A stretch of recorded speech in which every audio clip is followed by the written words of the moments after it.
El Argüente. Intercambio de opiniones con las chismosas favoritas.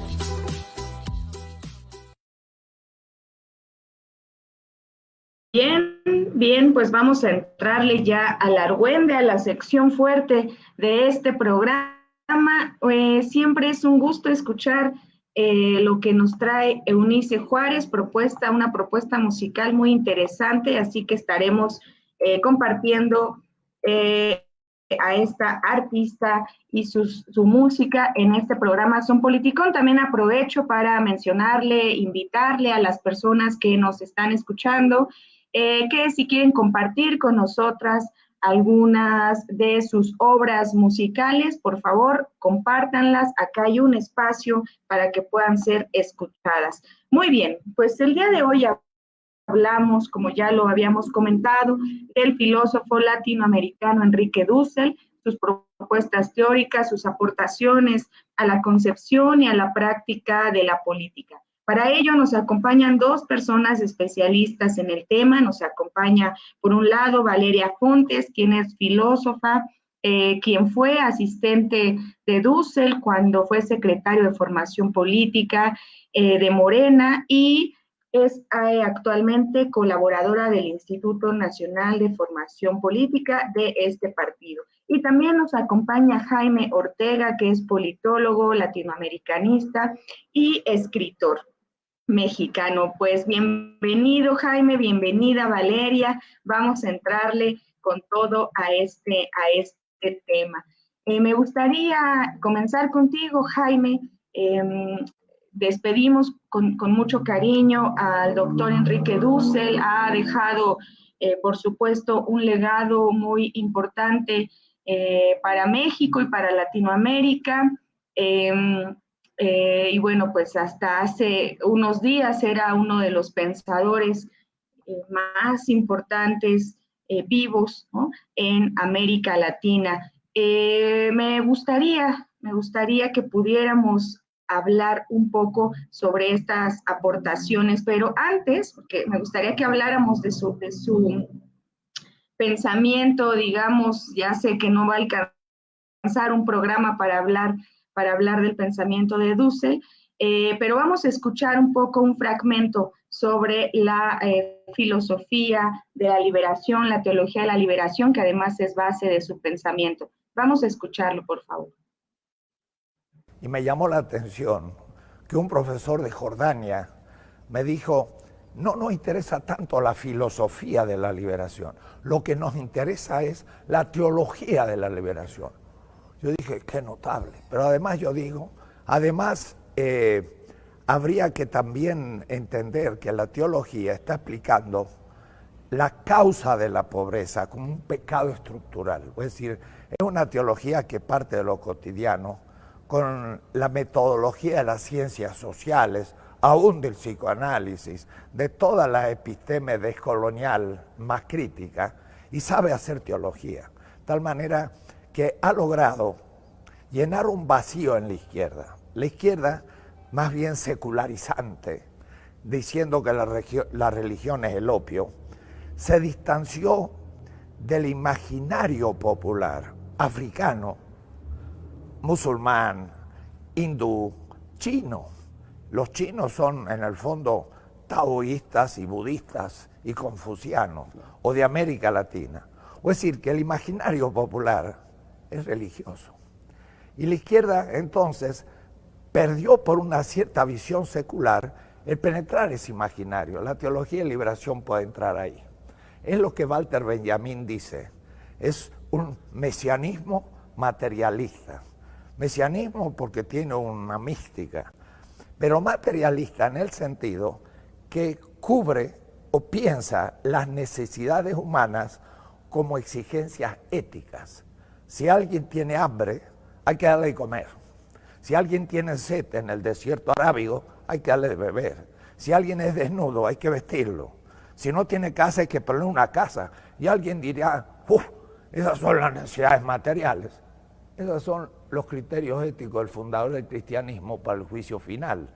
Es un materialismo mesiánico.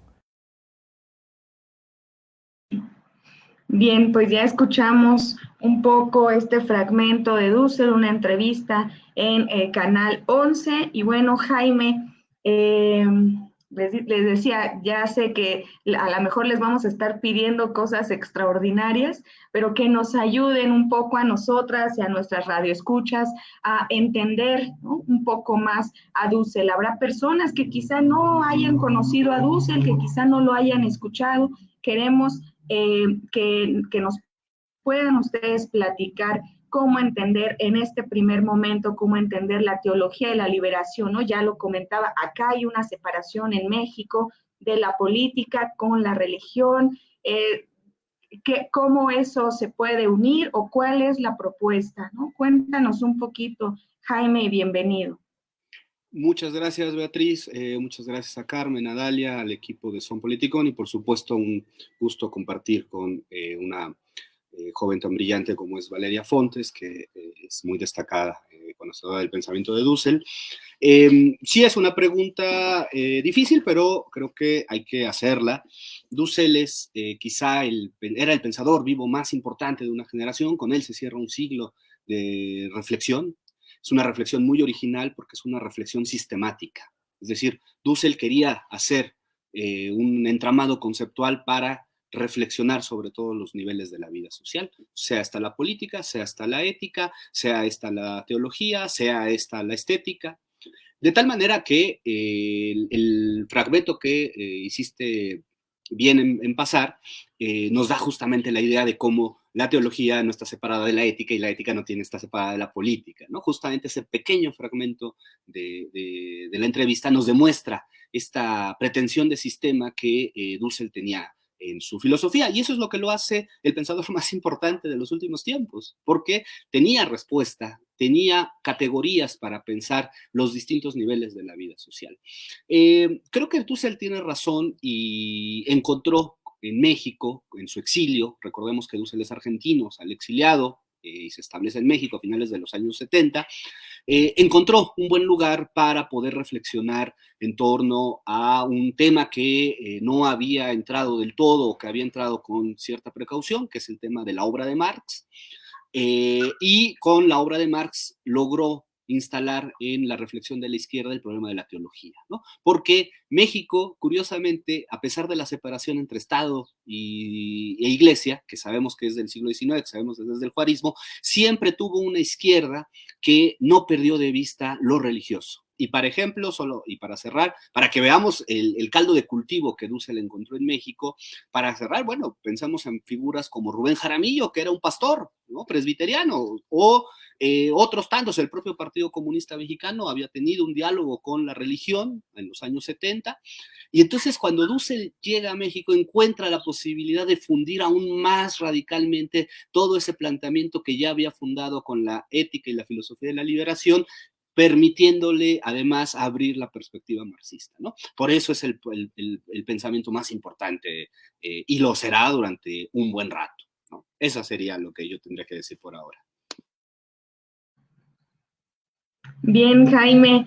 Pues Valeria, ahora permíteme preguntarte qué aportaciones tú consideras muy claves, ¿no?, para entender a Enrique Dussel, y también aportaciones que nos sirvan, ¿no?, tanto en la práctica de la política, en la concepción de la política, para pues las personas que vamos a seguir haciendo, practicando, difundiendo sobre política en México y en América Latina.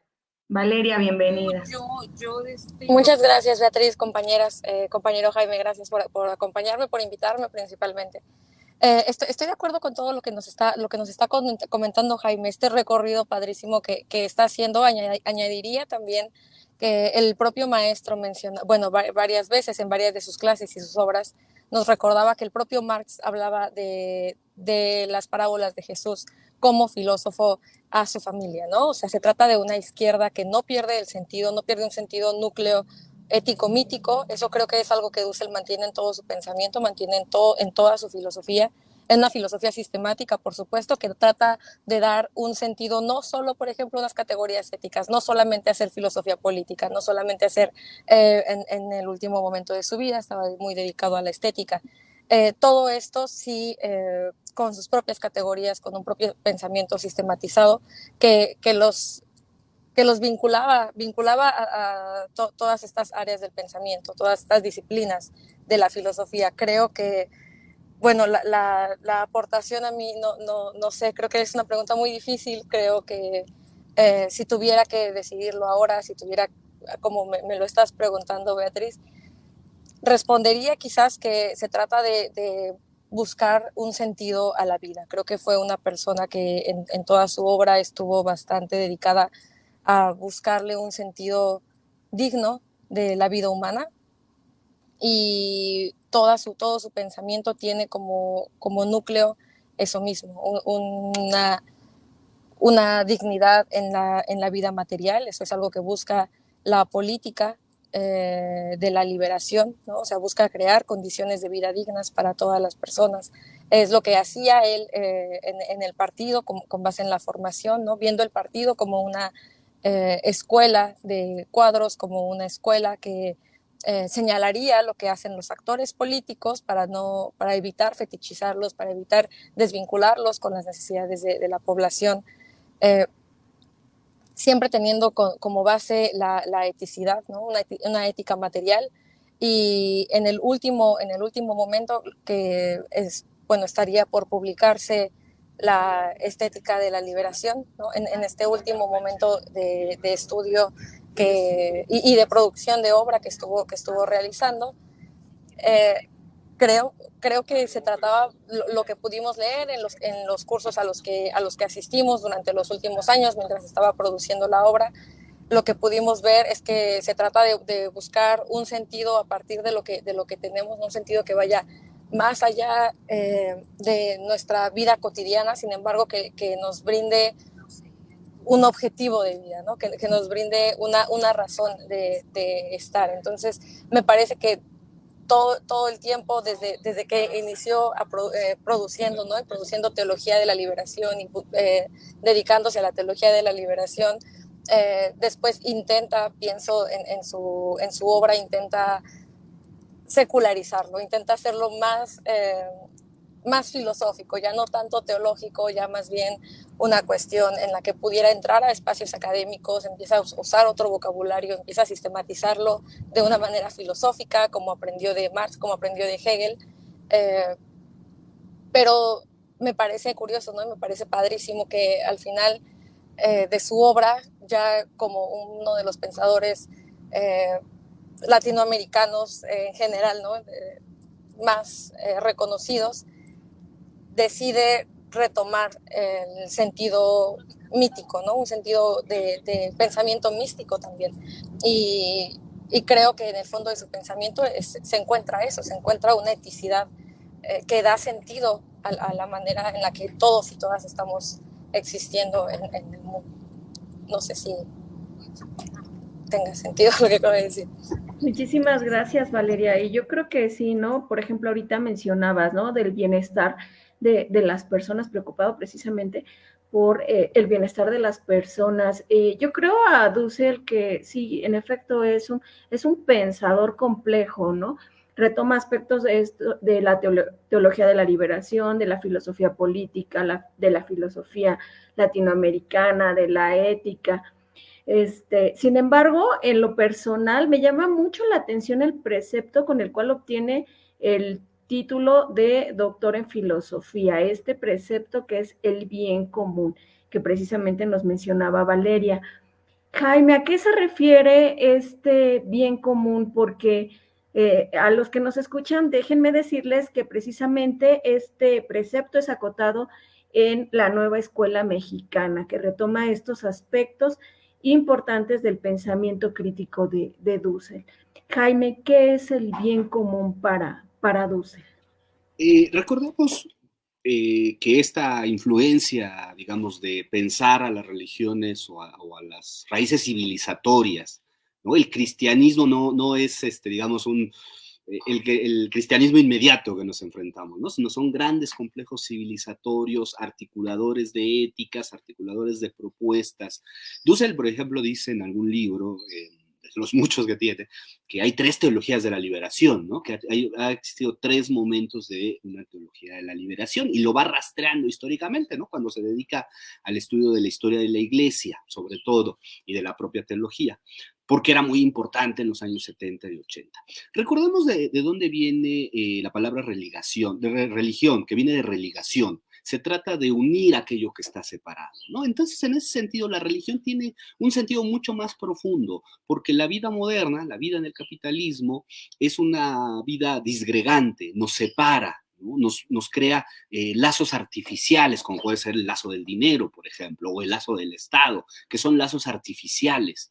Entonces, la religión está ahí justamente para generar comunidad, ¿no? Entonces, creo que toda la propuesta filosófica de muy alto nivel que Dussel realiza, en esto tengo que decir que Dussel sí es un pensador extraño en el ejercicio latinoamericano, porque los latinoamericanos han expresado sus ideas sobre todo a partir del ensayo y del fragmento, ¿no? Eso, si lo revisamos, lo podemos encontrar en todos los países de América Latina. Y Dussel no, ¿no? Para Dussel es una totalidad, la obra eso es muy importante insistirlo. Una totalidad que no es limitada, sino que va creciendo, que va enriqueciéndose, que se va nutriendo a sí misma. Y el bien, en ese sentido, la idea del bien común tiene que ver con esta necesidad de crear comunidad para resolver los problemas de la vida, de la reproducción de la vida. Y ese ejercicio inmediato que tenemos nosotros de reproducir la vida, es decir, de alimentarnos, de vestirnos, de tener cultura, de tener recreación, de tener un techo, son un conjunto de problemas económicos, por eso las tesis de economía, son problemas políticos, de decisión, no podemos construir, no podemos comer cualquier cosa, ¿no? Y son problemas éticos, de a quién hay que darle de comer primero, ¿no? En algún momento, cuando no hay escasez.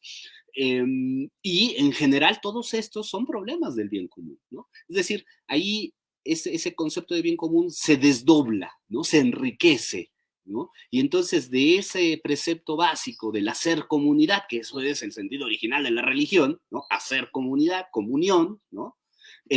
Pasa ya al ejercicio de reproducción de la vida, ¿no? Y ahí el maestro Dussel, por supuesto, que desarrolla de una manera espectacular, no hay otra manera de decirlo, espectacular, la profundidad que le da a algo que es tan inmediato, algo que es tan necesario, ¿no? Una capacidad de ordenación y, como dice Valeria, de dar sentido, ¿no? Porque no vivimos nada más respirando, vivimos a partir de gustos, de deseos, de necesidades, ¿no? Que van cambiando, que son históricas, ¿no? Pero esas necesidades, esos gustos y esos deseos no se satisfacen individualmente, se satisfacen en comunidad, ¿no? Y esa es la idea del bien común. Totalmente cierto, Jaime, bien interesante tu comentario, porque es bien real, ¿no? Que se comenta, ¿no? Que en la cuestión eclesiástica o en la religión, ¿no? Se busca ver por el prójimo, por el bien común. Sin embargo, a veces en ciertos momentos, pues no se ve, ¿no? Ya lo vemos justamente con las situaciones que se está viviendo ahora en Israel y Palestina. Pero bueno, regresando al tema, es una cuestión que se debería de brindar, de dar realmente y ver por el prójimo en la comunidad siempre, ¿no? En las necesidades diarias que pues son las que hacen que estemos en este día a día y que son las que justamente nos hacen tener pues un pensamiento crítico al fin y al cabo, ¿no? Y que al final yo creo que es esto lo que conllevaba, ¿no? La vida y el pensamiento de Dussel, que buscaba pues un bien común al final, ¿no? Entonces yo les preguntaría o te preguntaría en específico a ti, Valeria, ¿cuál crees que ha sido el impacto que ha tenido pues su pensamiento en la sociedad y por supuesto en la militancia, que es donde de Morena, que es donde él, como secretario de Formación Política del Instituto Nacional de Formación Política, baja la redundancia, pues trataba de transmitir a todos los que estaban participando acá en el movimiento en Morena? Por favor, Valeria. Qué burro, señor. Gracias, Dalia, por la pregunta, porque luego del domingo me ha dado un gusto y es una especie de sensación muy muy extraña, no me había pasado antes ver cómo las personas se refieren a él y qué personajes han escrito sobre él, ¿no? Y qué personajes han escrito, aunque sea un tweet sobre su fallecimiento. Eso es algo que me parece impresionante. Y respondiendo a tu pregunta, creo que se mide el impacto y la influencia de un intelectual según las personas que fuera de la academia, ¿no?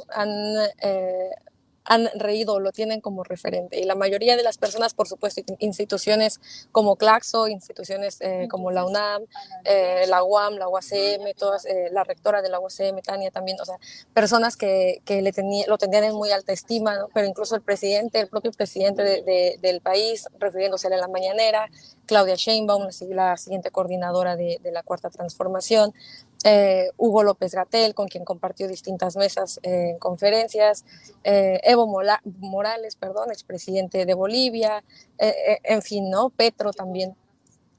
Como toda la ola de izquierdas latinoamericanas, sus referentes han escrito sobre ello y han escrito porque lo han leído. Hugo Chávez lo leyó, lo refirió varias veces, dijo, bueno, las 20 tesis y el tomo de la política, el segundo, me parece, la arquitectónica, estos forman parte de la biblioteca de la izquierda de Hugo Chávez, ¿no? Forman parte de la izquierda venezolana.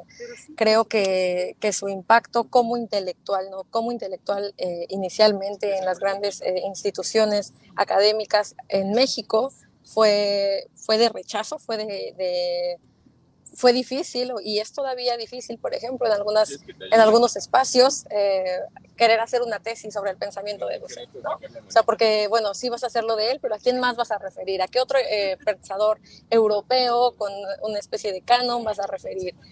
Creo que ahí ha habido, ¿no? A lo largo de los años una especie de resistencia. Sin embargo, en otros lugares académicos, ¿no? Se están haciendo homenajes también en su nombre en universidades de Francia, en Estados Unidos, formaba parte de este círculo importante de personajes reconocidos como académicos también. Es decir, creo que su impacto como intelectual será un legado que nos tocará retomar. Sin embargo, en el partido, en la militancia, a mí me impresiona ahora colaborando con el partido, ahora colaborando con el instituto, en los cursos que nos toca dar, ¿no? Obviamente retomando siempre su obra para las sesiones que nos tocan dar de ética, de política, de lo que fuera. Me sorprende ver que la militancia ya lo conoce, la militancia ha visto los cursos, ha leído algo, lo tienen también como referente. Creo que es innegable que como intelectual ha sistematizado un pensamiento latinoamericano, es un referente como intelectual, el pensador más importante de los últimos años, el pensador que hasta hace unos días vivo más importante, estoy de acuerdo con todo eso, pero creo que su verdadero impacto lo estamos viendo en como todas las personas, o sea, todas las olas y todos los gobiernos progresistas de Latinoamérica lo han tenido como referente político, ¿no? Como teórico referente a la hora de hacer política, y eso a mí me parece uno de los más bellos legados que puede tener, solamente honrarlo y seguirlo leyendo, seguirlo estudiando. Creo que esa es la única manera de mantenerlo presente. No, sí, va. Gracias, Valeria. Precisamente Dussel, ¿no? Un pensador latinoamericano nacido en Argentina y nacionalizado en México. Hombre precisamente de enormes pensamientos. Y bueno, Jaime, ¿cuál sería el legado de Dussel? Muchas gracias, Carmen. Creo que lo que Valeria apuntó es muy significativo por el nivel de referencia que hay en términos de la actividad política. Yo diría que la otra parte que completaría lo que Valeria ha señalado es que el pensamiento de Dussel es, y lo pudimos ver en el servicio funerario y lo podíamos ver en las clases, en la prepandemia, es de jóvenes. La juventud se ha apropiado del pensamiento de Dussel de una manera muy increíble. Cuando yo era estudiante, hace ya bastantes años, ciertamente era popular, había salones llenos, pero el crecimiento después del 2006, que tiene que ver con el propio cambio político en México y en América Latina, el maestro Dussel fue a dar clases a los campamentos de reforma, no se nos olvide, apoyó a los profesores con la reforma educativa de Peña, ahí estaba, dando clase, ¿no? Porque él se asumía como eso, ¿no? Como un profesor que pensaba y expresaba. Entonces, es de jóvenes, ¿no? Y es, por fortuna, de gente no académica, porque la gente no académica, desgraciadamente, académica, desgraciadamente está viendo por sus propios intereses, lo estamos viendo en las instituciones educativas, la reacción furibunda en contra de los cambios es radical en las universidades, lo digo como profesor universitario, y afortunadamente para Dussel, yo creo que él debe estar muy contento con eso, su legado va a estar en la gente que le interesaba, ¿no? Que es el legado en la gente que está haciendo praxis, ¿no? Que está haciendo práctica política en una generación que quedó muy impactada desde el 2006 para acá, estamos hablando antes también, por supuesto, pero era muy claro después del 2006 el posicionamiento, y justamente es muy importante en ese sentido ubicar el cambio de la ética de la liberación a la política de la liberación, ¿no? Que son esos trabajos ya del siglo. No es que no hubiera política en su obra antes, pero estaba subsumida la ética, estaba subordinada a otros intereses. Cuando la política se desarrolla en su pensamiento, entonces es que hace todavía más sentido a grandes contingentes. Es increíble, verdaderamente. Solo para cerrar, yo les quiero contar que yo la primera vez que conocí al maestro Dussel, digamos, intelectualmente, fue en un debate que organizamos en la época pre-YouTube y pre-cámaras y pre-celulares, parecen tiempos geológicos, en donde lo sentamos a discutir con John Holloway, que a principios de los años 2000 era muy importante. Y fue un debate de una altura. Es una lástima que no hayamos conservado el video de esas grabaciones, porque se notaba el compromiso que Dussel tenía con una posición política, ¿no? Y es por eso que hace sentido a los jóvenes, porque hay compromiso, ¿no? Y, perdón, solo para terminar, ese compromiso que yo le vi en el año 2004, debió de hace casi 20 años, se lo vi el último día, en la última conferencia, y se lo vi a lo largo de 20 años. ¿No? Es verdaderamente increíble e inspirador, ¿no? Por eso hace sentido, por eso es que hace sentido. Gracias. No, pues gracias a ti, Jaime, por compartir este espacio con nosotras. También gracias, Valeria. Yo nada más quisiera una última participación, igual a modo de conclusión. A mí me genera mucha curiosidad, ¿no? ¿Cuál era la perspectiva de Dussel, de un partido político como es el de Morena, ¿no? Valeria, estuviste más cercana a Dussel, ya que fuiste su asistente mientras él fue el secretario de formación política en este partido. Entonces, no sé si puedas contarnos alguna percepción que tuviera Dussel de este partido, por qué militar, ¿no? Incluso Andrés Manuel lo mencionó, que había sido un constructor de ese movimiento de regeneración nacional, y como ya lo mencionó Jaime, también esta esperanza que tenía, ¿no? Sobre las juventudes. Pero bueno, ¿cuál era esta percepción que tenía Dussel de este partido Morena?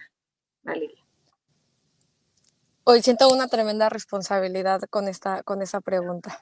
según mi experiencia, ¿no? Y el tiempo que estuve con él, el profesor tenía también bueno, se sabía, se reconocía, se asumía maestro, ¿no? Siempre fue profesor.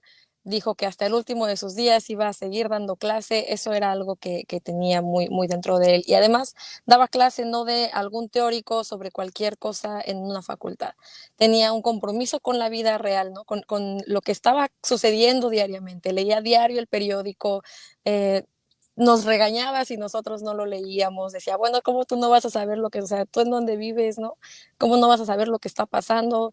Era un compromiso con su realidad, y veía la filosofía y veía el estudio como una manera de comprometerse y transformar esa realidad. Entonces, nunca hay una cuestión con el doctor, nunca hubo una cuestión de yo esto es lo que pienso y bueno, voy y lo trabajo en mi casa y entonces voy a teorizar sobre algo sobre lo que no tengo relación en mi vida real, en mi vida material. Siempre iban de la mano, siempre el pensamiento iba junto con lo que se estaba realizando en ese momento. Entonces, el comprometerse con una vida política pública no es algo no es una ocurrencia, ¿no? O sea, se ve desde el inicio de su trabajo, no fue una cuestión que le haya sucedido, lo pudo empezar a hacer después de que se nacionalizó mexicano, ¿no? Antes de eso tenía que ser mucho más discreto porque tenía nacionalidad argentina y podía haber un problema. Se nacionaliza, se naturaliza mexicano y puede comprometerse propiamente con todos los procesos y nombrar nombres y señalar personajes y comenzar a acompañar otros procesos. Entonces, él se involucra a Morena como movimiento mucho antes de que yo lo conociera siquiera, ¿no? O sea, yo lo conozco hasta 2015, él ya estaba involucrado, él ya tenía sus cursos eh, bueno, empieza a formarse la escuela de cuadros, ¿no? La escuela Carlos Sometotzin, eh, y él se tomaba con tanta seriedad nuestras clases en la facultad como las clases de los viernes en la escuela de formación de cuadros. Eh, la cuestión, por ejemplo, no algo que el maestro nunca aceptó fue un pago del partido, fue como una cuestión de intercambio de dinero, ¿no? Y eso él decía, bueno, es que ahora yo tengo, o sea, yo estoy bien con lo que recibo, ¿no? De mi trabajo académico y el partido era una manera en la que él podía transformar su materialidad y podía transformar la realidad de todas las personas a su alrededor. ¿Cómo lo hacía? Pues con formación política, era algo que todos teníamos dentro de la Secretaría, claro que teníamos que realizar, era algo que para nosotros es el camino todavía y yo estoy comprometida con eso, ese es el camino para poder crear la revolución de conciencias que en Morena tanto nos surge, ¿no? O sea, de la que tanto hacemos señalización. Entonces, el partido, ¿no? El partido, decía él, el partido tiene que ser algo diferente al gobierno, el partido no es el Estado, el partido no es el gobernante, el partido está para crear cuadros, para formar a la ciudadanía, para crearse una ciudadanía crítica, para ayudarnos a crear otra comunidad que sea capaz de vigilar responsablemente al gobernante y señalarlo, y no aplaudir todo lo que el gobernante realiza, y no aplaudir todo lo que el gobernante hace, porque el partido no es un grupo que tiene que echar porra al gobernante, el partido tiene que mantenerse con esa criticidad que evite que el gobernante termine actuando de manera, pues de una manera que no corresponda, ¿no? Que no escuche, que no corresponda al deseo de la ciudadanía, al deseo de la población. Entonces, creo que la manera en la que él veía el partido era, por supuesto, una institución con la que nosotros nos comprometimos, es una institución en la que seguimos militando y en ese sentido es el espacio en el que tenemos que formar ciudadanos conscientes, el espacio en el que tenemos que formar ciudadanos críticos y, y tomaba, nos ayudaba a tomar esta distancia, aunque sea eh,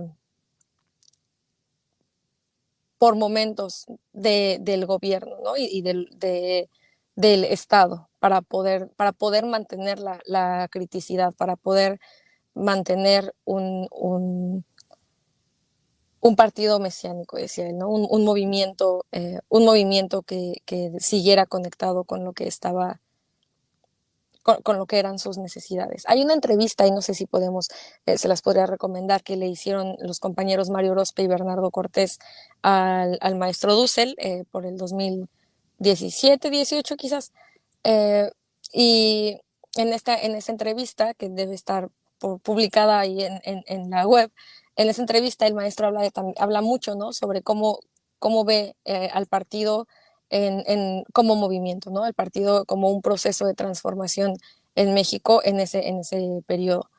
Eh, creo que creo que es lo que puedo decir, por supuesto, y con con la mención de que esto es mi experiencia, como yo lo entendí, y sin querer, ¿no? Hablar por el doctor, que ahora no podría desafortunadamente decirme que lo he malinterpretado. Esta es lo que yo puedo compartir desde mi experiencia con él. Muchísimas gracias, Valeria. Interesantísima tus últimas palabras, el gran legado, ¿no?, que nos deja